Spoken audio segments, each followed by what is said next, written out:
Good afternoon everyone, my name is Himanshu Singh. I am a biology teacher. कल जो मैंने आपको टॉपिक पढ़ाया था वो सेल साइकिल पढ़ाया था। आज जो हम नया टॉपिक पढ़ेंगे वो हम सेल डिवीजन के बारे में पढ़ेंगे। सेल में क्या डिवीजन में क्या होता है, सेल में डिवीजन में सेल डिवाइड्स होती है जिसमें से पेरेंट सेल डिवाइड होते हैं और टू और से ज़्यादा टोटल सेल्स बनती है। आइए हम इसकी डिटेल्स के बारे में पढ़ते हैं। जैसे कि अभी मैंने आपको बताया सेल डिवीजन क्या होता है। एक ऐसा प्रोसेस होता है जिसमें पेरेंट सेल डिवाइड करते हैं दो और दो से ज़्यादा डॉटर सेल्स में बनाने में। इसकी इंपॉर्टेंस देखी जाए तो इसमें ग्रोथ होती है, ये रिपेयर करता है, रिप्रोडक्शन भी करता है। ग्रोथ को देखा जाए तो ये अपनी साइज़ बढ़ाता है सेल डिवीजन के बाद। और डैमेज टिश्यू क्या होती है, वो रिपेयर्ड होती है जिससे न्यू सेल्स बनती है। रिप्रोडक्शन में क्या होता है, ये रिप्रोडक्शन होता है, ये माइटोसिस की वजह से होता है। एसेक्सुअल रिप्रोडक्शन होता है इसमें। सेल डिवीजन के 3 टाइप्स होते हैं, ए माइटोसिस, माइटोसिस एंड मियोसिस। सबसे पहला टाइप है माइटोसिस, ए माइटोसिस। इसमें कोई भी एक डायरेक्ट डिवीजन होता है। सेल डिवीजन बहुत ही सिंपल मेथड का होता है। सिर्फ इसमें ये प्लाज्मा, ये सेल है, ये कट हो जाती है बीच में से।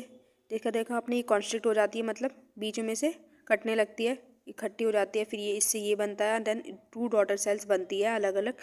इसमें न्यूक्लियस भी सेम जाता है, प्लाज्मा मेम्ब्रेन भी सेम जाती है। ये कैसा डिवीजन होता है, ये एक डायरेक्ट डिवीजन होता है। इसकी डेफिनेशन देखी जाए तो ए माइटोसिस क्या होता है, एक सिंपल मेथड होता है डिवीजन का जिसमें क्या होता है, इसमें डायरेक्ट सेल डिवीजन होती है।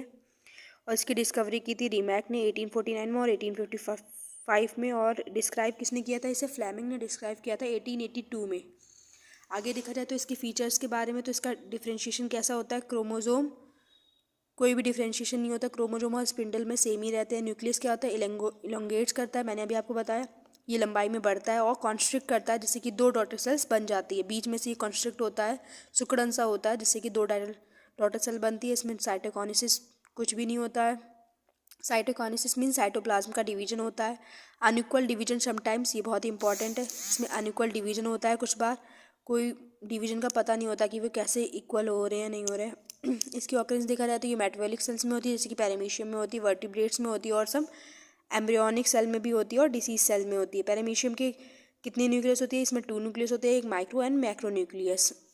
वर्टिब्रेट्स में देखा जाए तो एमाइटोसिस कैसे होती है, ऑकर होती है, बट ये सिंपल मेथड में नहीं होती। सेकंड हम पढ़ें तो माइटोसिस के बारे में। माइटोसिस क्या होता है, ये टाइप होता है सेल डिवीजन का जहाँ पर क्रोमोसोम क्या करते हैं, रेप्लिकेट करते हैं, अपने आप को बढ़ाते हैं। देन डॉटर सेल क्या करता है, सेम नंबर ऑफ क्रोमोसोम, इसमें जो क्रोमोसोम पेरेंट्स में होते हैं वही क्रोमोसोम डॉटर सेल्स में जाते हैं। अगर क्रोमोसोम 2n पेरेंट सेल में है तो वही सेम डॉटर सेल्स में भी 2n ही जाएंगे। इसकी डिस्कवरी के बारे में देखें तो ये फर्स्ट डिस्कवर किया गया स्ट्रेस वर्गर ने किया था 1870 में, और ये प्लांट सेल में हुआ था। और फ्लेमिंग ने किस में किया था, इन्होंने 1879 में एनिमल सेल्स में किया था। इसकी स्टेजेस देखें तो सबसे पहले इंटरफेज होता है, ये लॉन्गेस्ट फेज होता है सबसे ज़्यादा। फिर इसमें प्रोफेज होता है, मेटाफेज होता है, देन एनाफेज होता है, टीलोफेज। टीलोफेज के बाद 2 डॉटर सेल्स बन जाती है, एक साइटोकाइनेसिस